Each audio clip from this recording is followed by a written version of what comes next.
will go down in history as the greatest demonstration for freedom in the history of our nation.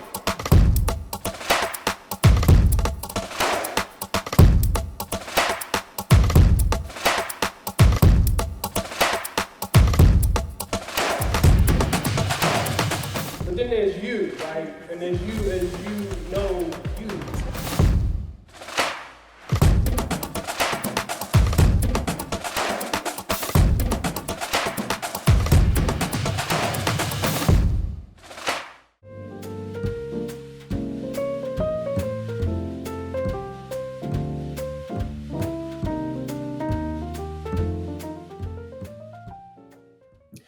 Good evening, everyone. I am truly honored to serve on the board of the March on Washington Film Festival and to be moderating for the third year in a row a series of virtual workshops designed to give valuable advice to emerging writers, directors, and producers.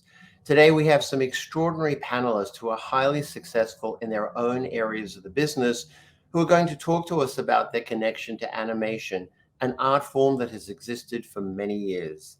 In the early days of Disney cartoons, it was an area that was very much focused on the children and family market. But today, animation content is being created for every age, demographic, and platform imaginable. It is an art form that has changed significantly by the growth and development of computer technology and has become popular in both 2D and 3D formats. Each of our panelists is involved in different areas of the animation world, and it gives me great pleasure to give a brief introduction to each of them. Let me start with Julie and Bonnie from Mockingbird Pictures. Julie and Bonnie are partners in Mockingbird Pictures, a company that was originally created by Julie in 1999 and was then joined by Bonnie in 2011. Julie started her career in Hollywood, California as a creative executive for the producer Mark Johnson. But before moving to Los Angeles, Julie practiced law at the Thomas Jefferson Center for the Protection of Free Expression in Charlottesville, Virginia. She serves on the board of the Virginia Film Festival, the LA Advisory Committee for Americares, an incredible organization, and is an active member of the Producers Guild of America and the Academy of Motion Picture Arts and Science. Early in her career, Julie co-produced HBO's presentation of Margaret Edson's Pulitzer Prize-winning play Wit and supervised the horse racing segments on Gary Ross's well-known film Seabiscuit. For many years, Julie has produced almost all, if not all, of the films directed by the incredible director Rodrigo Garcia, which was when I was lucky enough to start working with Julie. Bonnie was born in Texas and graduated as valedictorian from Abilene Christian University with a BA in journalism and moved to Los Angeles a number of years ago to fulfill her first love, which is film. Bonnie found production work on the films Dead Poets Society and Arachnophobia before being hired as Steven Spielberg's assistant in 1990, embarking on what would become a 15-year professional relationship with the acclaimed director. After the films Hook and Jurassic Park, Bonnie became a production associate on Schindler's List and served as an associate producer on The Lost World, Jurassic Park, and Amistad. In 1998, she produced the blockbuster Saving Private Ryan, for which she received the Producer of the Year Award from the Producers Guild of America. Mockingbird Pictures is currently in post-production on director Tom Harper's film Heart of Stone, starring Gal Gadot for Skydance Media and Netflix. They released two films last year, the first being Rodrigo Garcia's Raymond and Ray, which was financed by Apple, starring Ewan McGregor, Ethan Hawke, Maribel Verdú, and Sophie Okonedo. The second film they released last year was their first animation film, My Father's Dragon, inspired by a beloved book and which was directed by Nora Twomey, who is a co-founder of the Academy Award-nominated company Cartoon Saloon, which we will talk about a little bit later. Other recent productions through Mockingbird's first look deal at Skydance include the well-reviewed Terminator Dark Fate, as well as the AMC television series Dietland and the Sony feature film Life. Thank you, Bonnie and Julie, for taking the time to be with us today. Our next panelist, Robert Blake, describes himself as a 3D artist and multimedia designer who believes that digital art is the most accessible modality of the expression. He grew up in the small town of Tallahassee, Florida, where he developed an interest in creating, performing live visual at music festivals around the southeastern United States. After working as an exhibit designer out of university, Robert continued to hone his skills as a 3D artist and eventually found his artwork all over the world. Through his art practice, Robert has found a means to fully express his imagination and seamlessly connect with others who share his passion. When we begin asking Robert some questions, we're going to share with you an extraordinary piece of work that he recently created that will give you a greater insight into who he is and what is possible to create. Thank you, Robert. Our final two panelists are Nora Twomey and Paul Young, who are the co-founders and creators of Cartoon Saloon. Nora is an Academy Award and Golden Globe nominated director in a career spanning over 2 decades. Nora has worked in a number of capacities on Cartoon Saloon's creative output, from the studio's early years directing award-winning short films and commercials. Nora went on to co-direct Tommy Moore's Academy Award-nominated The Secret of Kells, while also guiding the development processes on a number of series, including the preschool show Puffin Rock. She was head of story and voice director on the Academy-nominated Song of the Sea and directed The Breadwinner, which was also nominated for an Academy Award and Golden Globe. As indicated earlier, Nora most recently directed My Father's Dragon, produced by Bonnie and Julie. Paul is the other co-founder and creative director at Cartoon Saloon. Paul is an IFTA winner, an Oscar, Emmy, and BAFTA nominee. He produced animated features, including My Father's Dragon, Wolf Walkers, The Secret of Kells, Song of the Sea, and The Breadwinners. As well, he has done a number of award-winning TV series, including Puffin Rock, Dog Vandango, and Viking School. Screech's Reach is a Star Wars Vision short film soon to be released on Disney Plus, and has also been directed at Cartoon Saloon by Paul. Thank you to the two of you for joining us today. So let's get started with our first two panelists, being Julie Lynn and Bonnie Curtis. My father was born a long time ago. Morning, everyone. Morning, Elmer. Morning, Elmer. He lived in a world that seemed like it would go on forever. The times got hard, Elmer! and he was a child like any other, prone to scraped up knees and flights of fancy. Why is everything so hard? This is where I can help. You were kind to me. I'm going to return that kindness to you, Elmer. Just sitting there on this little tiny island. An amazing, spectacular, real, live... Oh, dragon? My name is Elmer. My name's Boris. Not as cool, but it goes with my face. My father would soon set foot in places no child had ever been before. Dangerous. Elmer! Wild. Help! Strange places. That's what I'm going to look like after I get my fire. When I save the island. You save Wild Island? You're pulling my leg. Hey, stop pulling my leg! You already saved the island. I saw you do it. No, that's the way Sewa made me do it. But it can't be right because it just sinks worse the next time. There must be a way to figure it out. I brought this dragon to us. We will track him and the child. What do I do now, Elmer? Don't worry, because I'm coming with you. We're gonna do it together. You always know what to do. Come on! We have to get out of here! You don't seem to be scared of anything. Get him! I'll look after you. This really was my lucky day. And tomorrow's gonna be even luckier.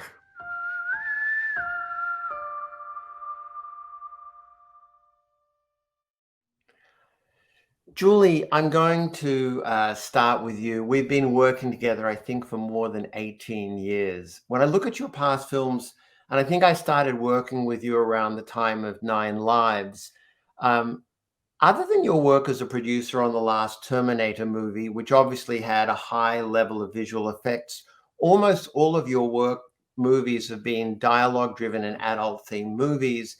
So I'm curious, what made you want to make the leap and develop and produce an animated film, especially given that for many years, animation is a world that certainly in the United States has largely been dominated by the majors? It's funny, Craig, you're right. Animation is really new for us, but I have been consulting for Pixar for more than 20 years now. And it started off just working with them on story, working with their directors and their writers on developing the narrative that they're going to bring to life later with animation. And over the decades of doing that, I think I got really excited about animation and wanted to be part of it, or part of an animation movie from beginning to end. And then we came to My Father's Dragon because My Father's Dragon was my husband, Doug, who you know well, his favorite book as a child, and also the wonderful Meg LaFauve and John Morgan, our writers, came to me at the same time and said, "We also love this book. Let's try to go find it." And then from there, for us, it was all about trying to get in touch with Cartoon Saloon, which of course we can talk about later. But really, the chance to work with the premier 2D artists in the world was really, really exciting. Thank you. Bonnie, the development of an animation movie obviously has a different development track, than a feature-length movie. Can you talk a little bit about the development process on, My Father's Dragon, and then perhaps you can walk us through what the timeline of an animation film is, including the green light process, which is also different in animation than on a feature-length movie. Yeah, I had a very good interviewer who told me he was going to ask me this question. And I've been thinking about it, Craig. It's interesting because I think the development process is different on every single movie. Yes, of course, the process in animation, the calendar is much longer. You can be involved in finding the style of the animation, the style, what the character designs are going to be, all these research that you're doing, research and development, and drawing and creating out of nothing something is somewhat unique to the animation development process. But I've been involved because, unlike Julie, I was involved in heavy visual effects movies in the beginning, years of my career. And we would have years long development processes. Those dinosaurs didn't come out of nowhere. We spent 18 months researching and working with 3 different artists to try to bring dinosaurs to life. And I remember the animatic, which was these running raptors that made Steven go, "Oh, I believe that. I believe that." And that was over a year till we got to that. So, and I had also been at Steven's side when he was a creative force behind Amblimation. So I had watched him in the Land Before Time and American Tail sequels. I had watched him do a lot of storyboarding. So the process wasn't totally unfamiliar to me, much a different way than it wasn't unfamiliar to Julie's, but to Julie. But it all took a very long time. But as a producer in animation, I didn't behave differently. I feel like what Julie and I spent our time doing, of course, working on story, always story. But we just wanted to learn Nora. We wanted to understand Nora's process as she was our director. And Nora was so great about sharing with us what her process on Breadwinner had been. And that helped us provide her the tools that she would need to create My Father's Dragon. So it was, I think every single project has a different development process. What's fun about that animation development too is that one of the things we often think about is if you're going to tell a story in animation, it's often wonderful to tell a story that could only be told properly in animation. And that's definitely true of My Father's Dragon. Julie, when did Cartoon Saloon and Netflix, get involved in the project, and why both of those companies? Well, it's interesting because right after we had put the book under option and started exploring it, I remember very clearly Meg LaFauve and I were sitting in my living room at my house, and a lot of people had come after us saying, "Oh, we're animators and we're interested in doing My Father's Dragon." And I looked at Meg and I said, "Well, what if instead of just listening to people coming to us, who do we most want to do it?" And as Meg opened her mouth and said, "Those people who did Secret of the Kells," had written down on my yellow pad of paper, "Secret of the Kells." And I flipped it up and showed it to her. And then what happened was I asked some people who knew the folks at Cartoon Saloon to make the introduction, because I knew that I was going to be in Dublin for Albert Nobbs was going to play at the Dublin Film Festival, the first movie that Bonnie and I did together as producing partners. And I asked them to make an introduction. And so I met with Nora and Paul, and we met in the lobby of the Westbury Hotel in Dublin.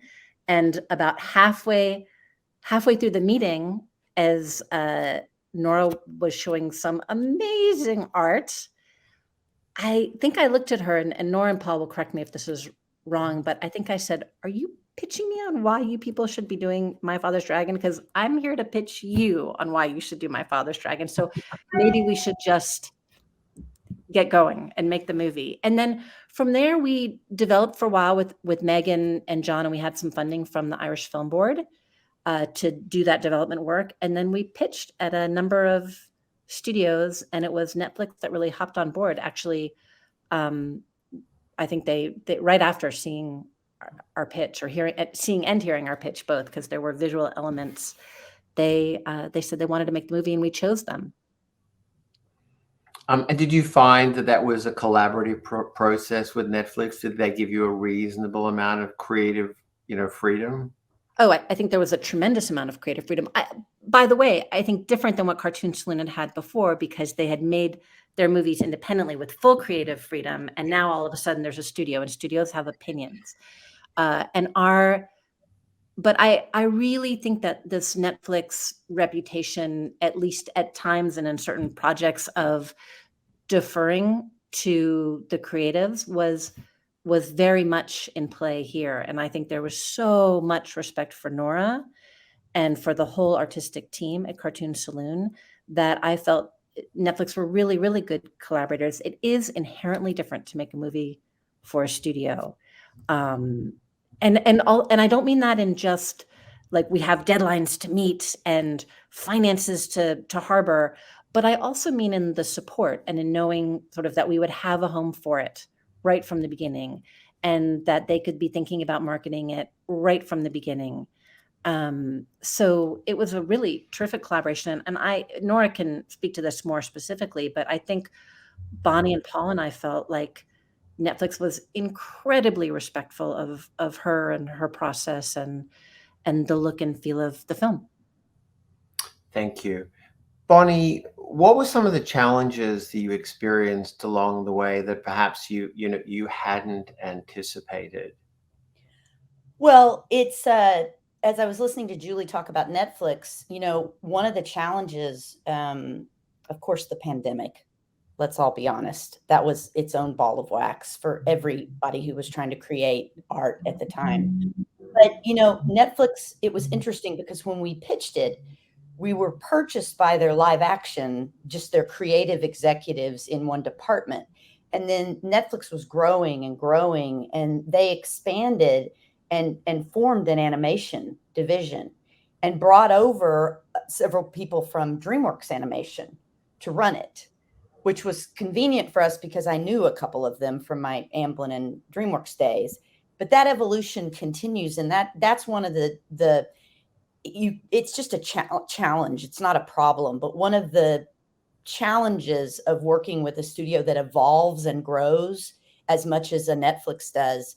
That was something that I think Julie and I found we could help with. We're based here in Los Angeles. We knew a lot of the people at the studio, and so that was sort of a something that we could provide the production. And there's this great phrase I heard a long time ago about in horse racing, you don't bet on the horse, you bet on the jockey.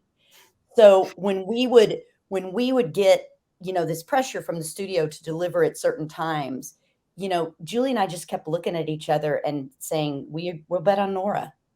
Cartoon Saloon has proven again and again and again what an incredible, productive, elite studio they are. And we were just so excited to be in business with them. And because we didn't have an enormous amount of animation production experience, we would ask them, are we okay?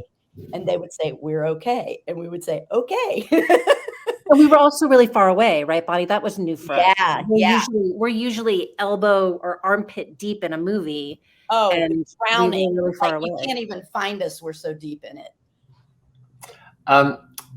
Julie, if one of the people in our audience was interested in embarking in doing a project in animation, what would you recommend to them? Should they start off with a short film? What would be your advice to them, the things to help them, get started? Obviously, the two of you have had long careers and have a lot of experience, but maybe you could share some advice for our audience. I always say, find the people who are doing the work that you most admire and try to insert yourself into their process in any way. That may mean bringing them the best coffee that it is within your capacity to bring to them with exactly the right additives and at exactly the right temperature. I used to say making copies, but nobody makes copies anymore, or running scripts, and nobody runs scripts anymore. But I think it is about finding the people you admire and doing whatever you can do to be in their orbit and learn from them. And that might mean working on a short, it might mean working on a feature, but I think it is all about learning best practices and best habits and working towards your ideal. Is that an okay answer for you? Is that not concrete enough? No, absolutely great. Well, listen, I really appreciate the two of you taking this time. I wish we could do this for hours and hours, and I'm sure there's a lot more we could learn. But thank you both. One last question, Bonnie. Are you going to do this dance again? Oh, absolutely. If Cartoon Saloon will let us. We'll ask them when you're off screen. Yeah, put them on the spot, Craig. Put them on the spot. Thanks, guys. I really appreciate it. Thank you for having us. Thank you. Take care.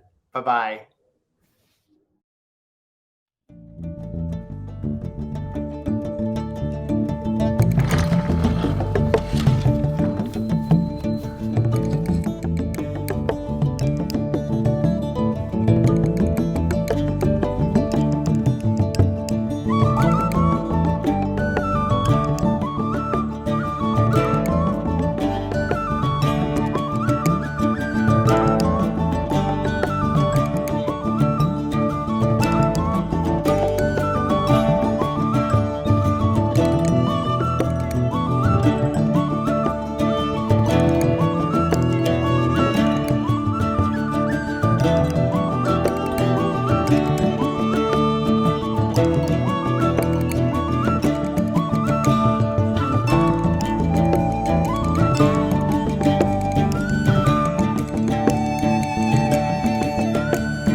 Hi, thank you both, Paul and Nora, for joining with us this evening.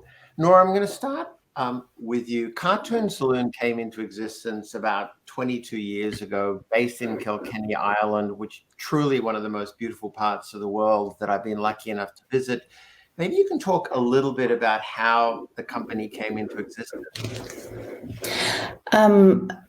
We all met in college. We were in Ballyfermot College, which is a college that was set up by Don Bluth, who had a studio in Dublin at the time, and had been set up to kind of feed animators and cleanup artists into that studio. By the time we all graduated, I think the studio had gone from Dublin, so we kind of had to make our own jobs.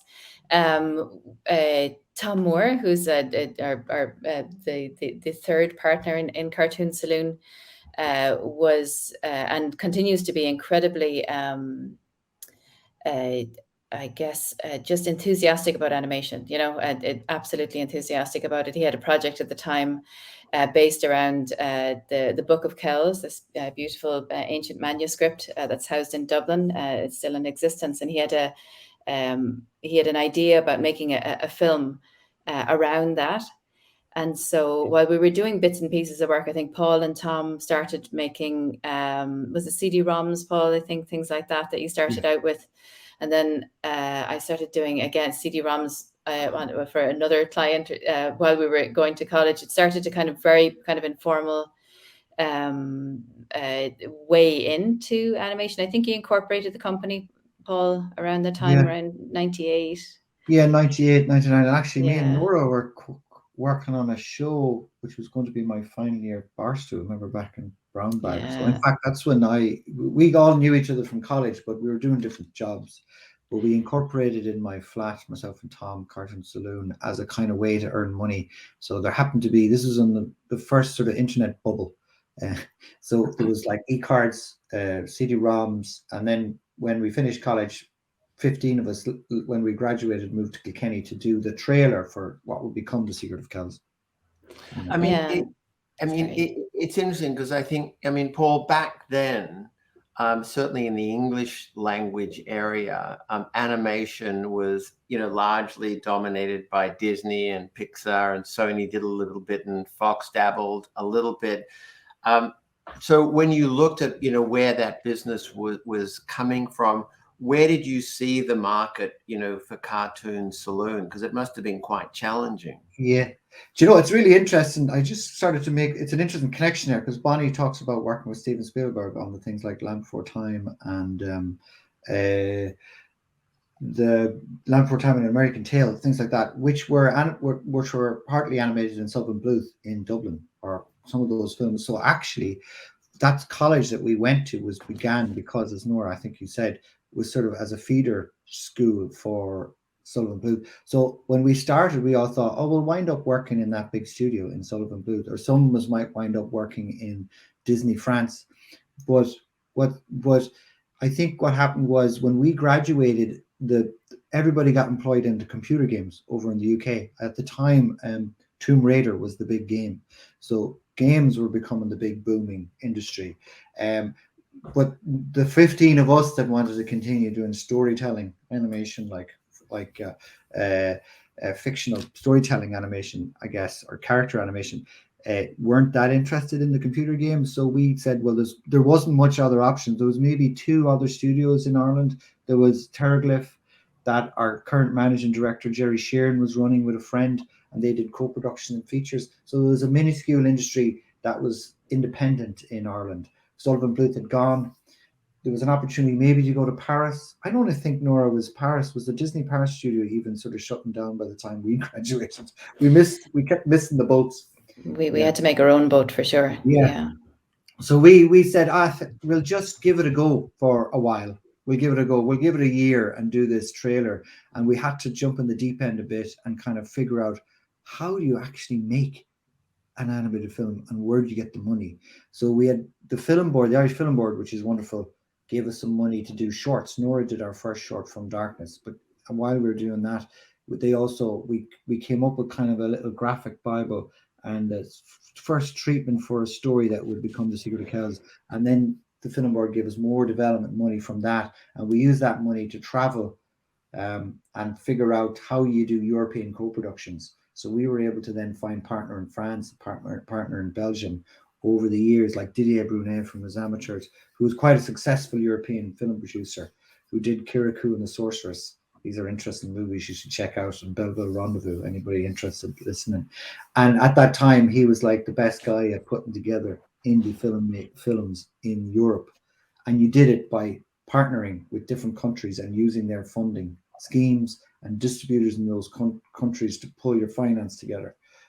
What we used to joke about Frankenfinance, you sort of piece these things together and then it's alive. So we did Secret of Cows, Song of the Sea, and The Breadwinner like that, although The Breadwinner was our first Canadian co-production. So we just started to learn as kind of ex-art animation students how the industry works. And did you have distribution in advance as to before you made those films, or was the idea that you'd put it together with European co-production money and then hope to screen it someplace? So the part of the financing was, I think, on Secret of Cows, we managed to convince Disney Buena Vista in Ireland to theatrically distribute the film and DVD. So that was at that time a small amount of money, like 50,000. But we also pre-sold it to a French distribution in France, and then we also got about $500,000 investment from a sales agent, which was Celluloid Dreams, still in existence, Hannah Minghella, or not Hannah Minghella, Hannah Pania. So we sort of put together with these pre-sales and also television pre-sales as well, things like that, and so we use sort of distribution advances as well as the soft money, and we on Secret of Cows was like a $5.8 million film. But it looked like a $10 million film. Well, you're very kind, Craig. Nora, when you look at animation, it's obviously gone through a tremendous amount of change over the last 50 years. And some of that presumably as a result of growth in computer technology. But unlike in the live action space, where there seems to be a greater level of uniformity in which the way people make movies, putting digital effects aside, in the animation world, you can have traditional animation, 2D animation, 3D animation, motion capture, stop motion, hybrids. What do you think what is it about animation that kind of manages to continue to exist and I think actually thrive in all of these different platforms? Yeah, I think audiences are very sophisticated and literate when it comes to graphic imagery and being able to kind of understand how something like drawings or characters that are made for the screen, how they can give another level to the storytelling. I think whether you're using animation for a documentary or you're using it for a very low budget film to the films that cost 150 million, they each have their own kind of world. It's a fantastic medium for which to build worlds. And I think we really are only scratching the surface of what it's capable of.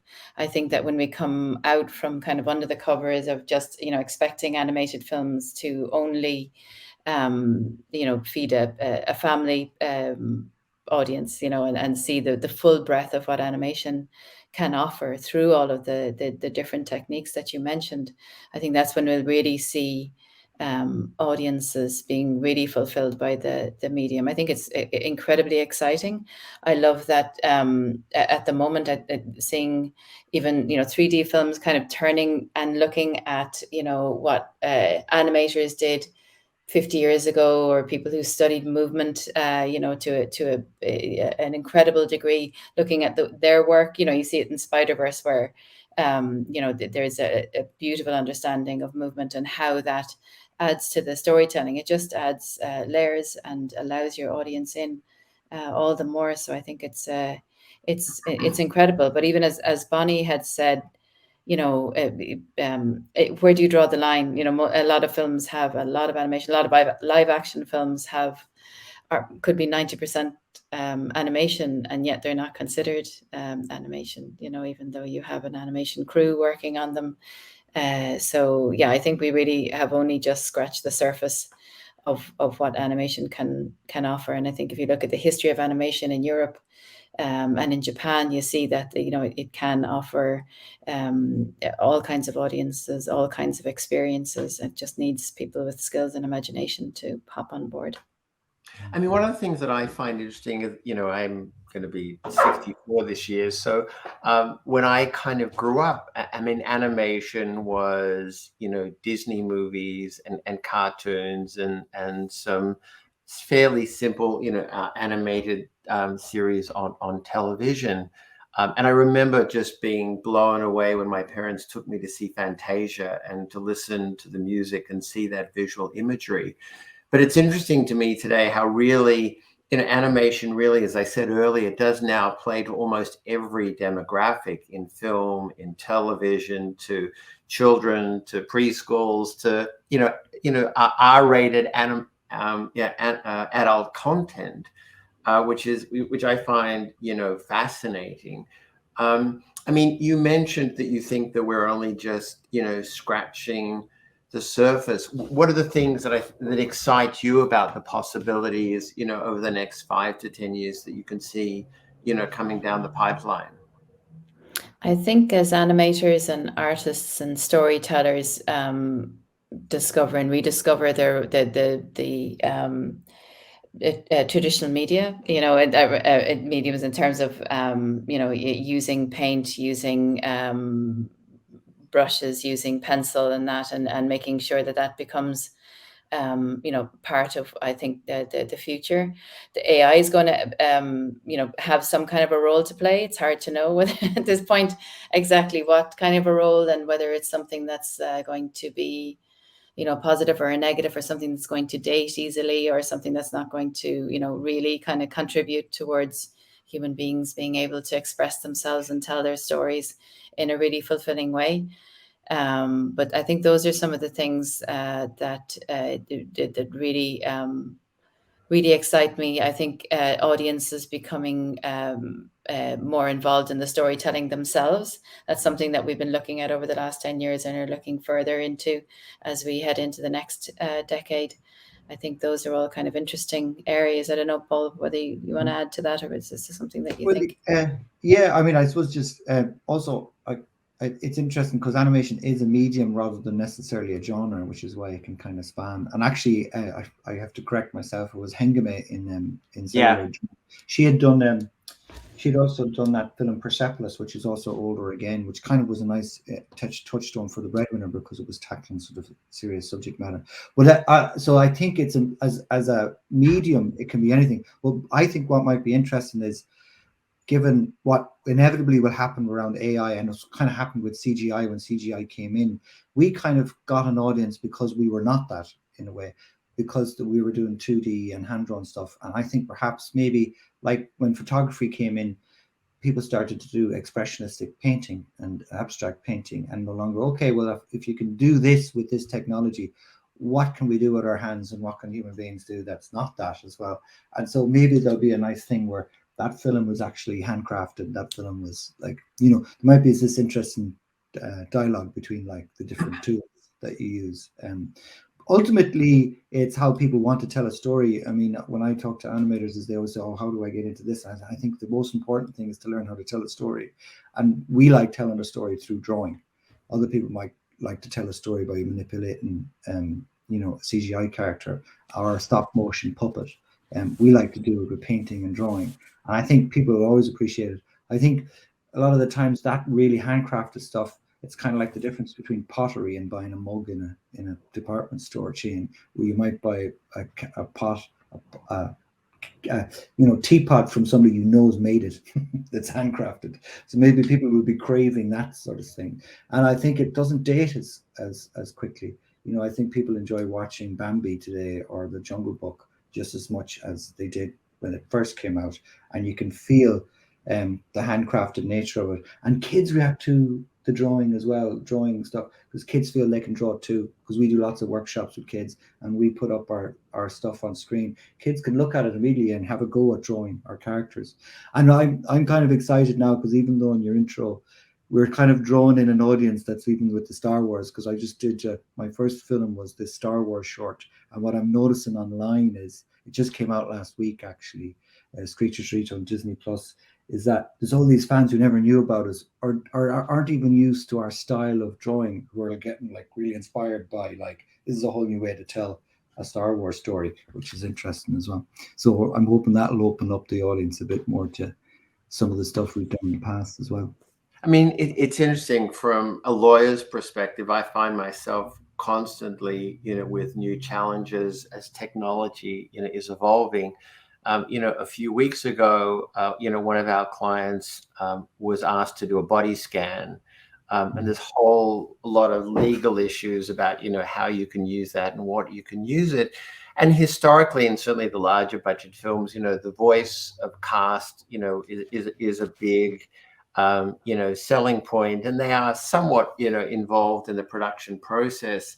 But you start to feel that, we're not too far away from the time when, you can simulate someone's voice. Movement's going to become easy to simulate.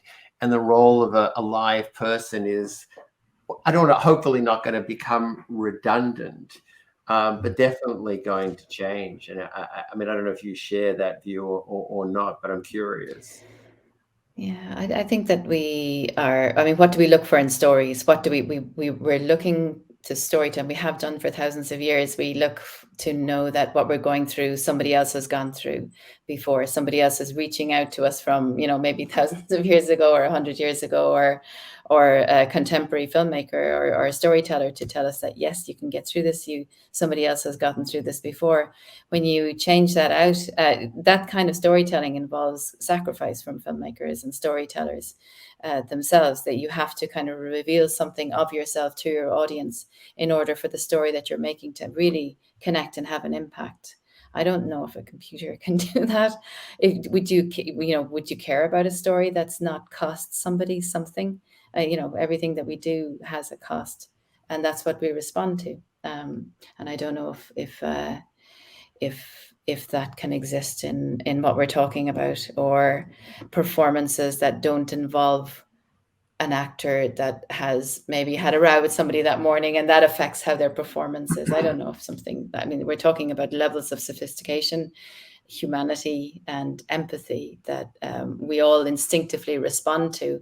And when it's not there, we reject it. We all know the uncanny valley type of scenario that we don't know exactly what's wrong, but it feels like it doesn't have a soul. So I think that's, I think that's probably where that particular avenue will end up. I think that's, to me, the heart of the issue. I mean, at the moment we're in the middle of a strike with the Writers Guild of America, and it feels like this could go on for some period of time. And, one of the things they're arguing about or put on the table is the issue of AI. And is that going to, work in a way that's going to make writers, somewhat redundant? I think, whether it's in animation or anything else, you can't emulate human emotion in the way that it just comes naturally out of a live person. So hopefully in the years to come, we'll all still continue to be relevant. I really appreciate the two of you taking the time to do this today. Now, after this, I'm going to go online. I'm going to check out your short film, but I know our audience is going to be really thankful for the information you've shared with us. So thank you both very much. And I know it's getting late there, so have a good evening. Thanks, Craig. Thank you. Cheers. Bye, everyone.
Robert, thank you for being with us this evening.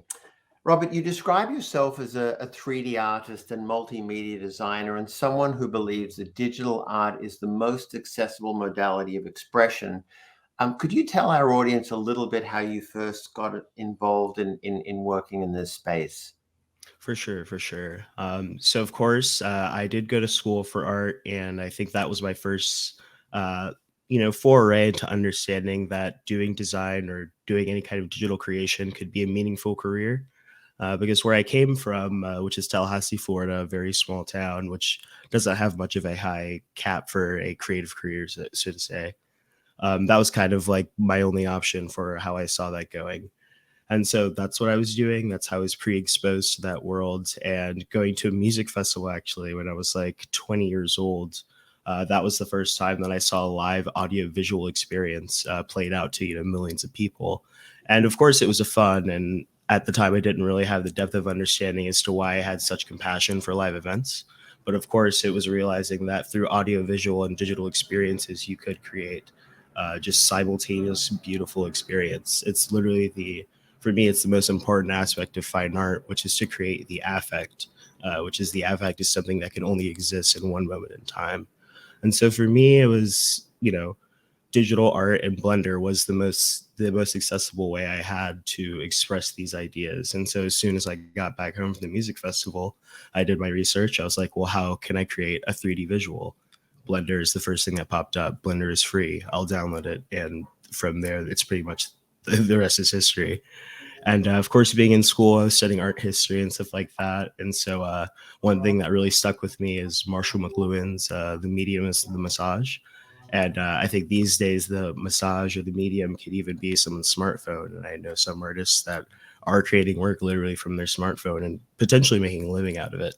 And so I internalized that idea, and I kind of developed a new mantra called technology plus expression equals freedom, which basically sums up to say that if I use the tools I have to express myself, I will be able to find some form of freedom, whether that be spiritually, financially, or etc. And, kind of following that has gotten my work into the MoMA. So it seemed to work out, Amazing. I mean, it's interesting because when I look back, 10 or 15 years ago, the technology available for graphic design was, time consuming, not always actually that, instinctive. And I think the software that's available today is a lot more intuitive. And I've also found that on whatever it is, there's somehow a YouTube video that can teach you, almost anything. If people in our audience are interested in, starting down that path, what would you recommend to them in terms of a good software to start with, and what else should they be doing to kind of start down that path? Of course, I would recommend Blender. It's free open source software, and you can even do hand-drawn 2D animation in it. And I love what you said about the ease of use and the user interface, because a little bit in the conversation that's happened, we've touched on the idea of having soul in the artwork that I create. And I feel like only recently it's gotten to the point where you can enter such a flow state because of the ease and the user interface that you can actually enter a flow state and inject soul into your artwork. But I'm always going to recommend Blender because it's come so far. It gets better every day and it's free. Fantastic.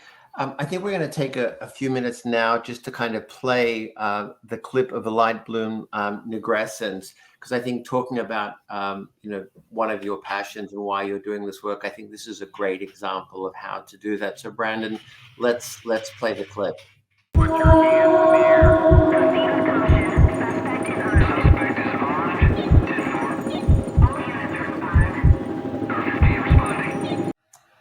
Truly amazing. Every time I see it, I just get blown away by what you've been able to create. When you talk about the clip, you described it in the following way. It's an audio-visual animation that illustrates my interpretation of life as a Black man. It is an active reflection on how societal influence and discrimination often serves to antagonize the presentation and reception of Black artwork in an international crypto art art market. What was your inspiration, for making this work, and how did it evolve, and how did you find the audience to make it accessible so that they could share in the experience that you were hoping to put forth? For sure. So this piece was really based on my own personal experiences growing up in the South. As a young Black person who's interested in visionary artwork and psychedelic artwork specifically, I think you find yourself in a lot of situations where maybe paranoia or just uncomfortability or potentially unsafe circumstances can emerge just from participating in these spaces. And this is when I was a much younger person, finding myself and exploring the world, so to speak. But this piece is meant to reflect the idea that even in my own place of solitude, and which is my studio, my mind, there still is that chance that everything can be taken away from me due to the circumstances that are out of my control and the society that I was born into. So I think this piece has come to represent almost a literal representation of the paranoia that I used to experience during some of these experiences when I was younger. But after creating that piece, it was an incredibly cathartic experience because I was almost to expel all these negative emotions in a more tangible way despite digital process. And I started recognizing after that there was actual lot of love and trust within the community and spaces that I was finding myself in. And so in the context of that piece being released, I think there's a lot going on during the pandemic and a lot of protests happening. And I thought that was an opportunity to make a definite statement on how I felt about some of the issues that were surrounding our country at the time. And I thought that using crypto art or the NFT platform Known Origin was the perfect opportunity for that. And the piece did eventually sell, so that means someone connected with the message.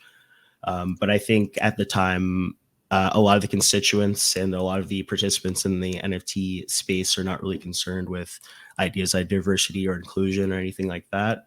And so I just kind of want to make a definite rebukement to that statement, and come out with a hard stance.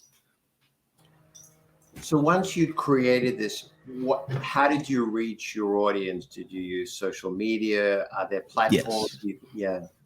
Yeah. As a modern artist, I'm definitely using social media, and it just started connecting with people. You kind of just put it out there and see who catches it. And I think that's one of the beautiful parts about digital art. Or, I mean, any art can be uploaded and shared. I think everyone should share their art for sure. The last couple of months have obviously not been great, particularly, for the NFT market, especially, given some of the collapse, in the crypto world. I'm curious where you see the future of NFTs going, and what are some of the other creative directions you can see going forward that you can be using as a social tool to connect with an audience, especially where you've got an important social message to get across. For sure. I think like you said, the NFT was a beautiful and fun bubble, and I think we've seen many digital technological bubbles emerge. But it's essentially over, and I think that the future use cases involve just practical. Ticketing for an event is a practical use case of an NFT, something that can be traded, something that will actually prescribe value outside of some social media bubble or something like that. So that's where I think it's going to go, and I think maybe also rewarding your audience with certain gifts or digital trinkets or something like that. But all that to say, it was a beautiful time, and I was able to successfully change my life and move from Tallahassee to New York. And if I had advice to give to artists that are still interested in doing NFTs or getting started, I would say that if you want to be the famous popular, then you should find an agent. Well, that in itself, I assume, is not an easy thing to do. I mean, how did you get an agent? I didn't. I got lucky. And so I was there way early before, it was really easy to get involved in NFTs at the time. And the platform I was most successful on, right, I think I had, many, many sales, was super rare. And at the time when I applied, it was, fairly simple to get on. There wasn't a huge backlog. There wasn't a huge line. And because I just kept my work consistent and kept releasing it, I found success on there and was able to create a name before it got too corporate, I guess. You know what I mean? In our last panel, we were talking a little bit about AI, and I'm curious, from your perspective, how do you see AI fitting into the work that you're doing or going to be doing in the future? I think like everything else, or like all the digital modalities of expression that I've found, it's just a tool. I'll give an example is that I'd use it to create a clothing texture for a 3D model that I wouldn't be able to create myself. Even recently, I created a piece where I needed a bed of roses in the style of an artist called Kehinde Wiley, who created the Obama portrait. And I was able to type that in and put it on a T-shirt, and it's that kind of practical application while still using the human inspiration, which I think is going to be the most successful use of AI. But marketing strategies can be fun, and it's fun it knows code really well, so I use it for that as well. I'm not particularly worried about AI taking truly creative jobs, but I think it's going to take a lot of the maybe the grunt work and maybe the tedious tasks for sure. It's interesting because one of the things that the Writers Guild is concerned about is not only will AI be used to potentially replace writers, but there is a growing use of AI as original source material. Although it's interesting when you think about AI, ultimately AI is a collection, is something that originates from something that already exists. So it's going to be interesting, I think, from my point of view, to see how this argument plays out. Yeah, definitely. I think I know what you're talking about. It's like an infinite sitcom almost, and it's running 24/7, and it's like an amalgamation of Seinfeld and all those things. And it's like, all right, this is interesting, and I'm just going to pray that the audience will keep us alive, right? I hope. Listen, I'm still old school. I'm still one of those people that actually enjoys the experience of going to the cinema and sitting in a theater and being around a group of people. And if you're lucky, then to come out of that and go and have a cup of coffee or a drink and talk to the people and discuss the content. And that's not true about every film, but important films. And I hope that we don't lose that. And even though there's obviously an ability to engage in conversation through social media, there's just something that can't be replaced by real human live interaction. Right. So I hope that happens. Robert, when you look forward over the next 5 or 10 years, where do you see yourself? You're going to move into more long form content. I'm sure our audience is curious to know, where you think you're heading or you'd like to be heading. I'm definitely, I just got on with GRX Immersive, so we're going to be working together on doing some art installations, tech activations, and things like that. And I'm definitely looking forward to doing some short film and long form content. And my inspiration comes from music festivals, so hopefully I'll be curating these large scale visual experiences, and that we can start inspiring more young people to get involved in the creative arts in interesting ways. I think it's very interesting to me generationally, because I think when you look at what the youth audience is doing today, they will overspend to have a great experience. And for years I've been going to a number of music festivals, and one of my favorite music festivals is Outside Lands in Golden Gate Park in San Francisco. And I love it because for me, it gives me an opportunity to hear all different kinds of music from perhaps artists and genres that I wouldn't normally get to see.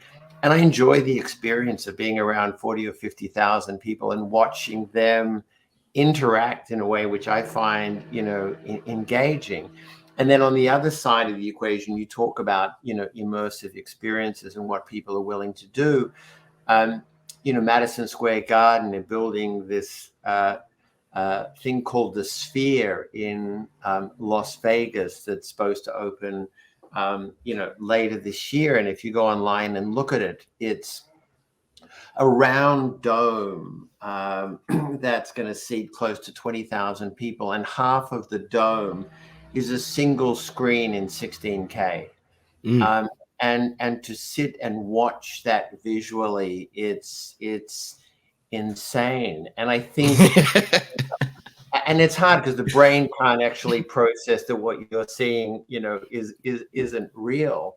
But even that in the live concert space, and bands like, Bono and U2, who've always been very heavy visual, and Bono, they're going to open, that stadium. I'm excited to see, because I think that creates another level of experience to the audience. So I'm excited about the years to come.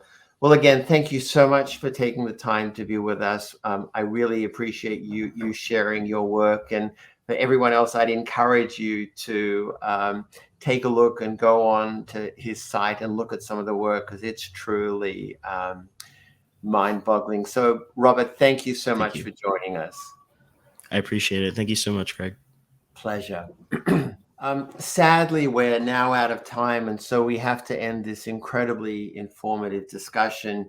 I'd really like to thank all of our panelists for making the time today to share their knowledge with all of us. We're truly lucky to get such great insight into, what's going on in the animation and related industries today. Although this is the last panel discussion in our series for 2023, I did want to let you know that you are all welcome to attend the March on Washington Film Festival, which will take place from September 28th to October 2nd later this year. And you can also feel free to submit work for consideration in the Student and Emerging Filmmaker competition. The regular deadline, I believe, is May 26th, and the late deadline is June 23. If you haven't participated in our annual film festival before, I would strongly encourage you to do so, whether it's in a physical presence or a virtual presence, because it is truly a unique and engaging experience with incredible content and discussions. So finally, I'd like to thank you, our audience, for joining us. We hope to see you at the festival and to participate in our panel discussions next year. And again, thank you for our incredible panelists, and good night.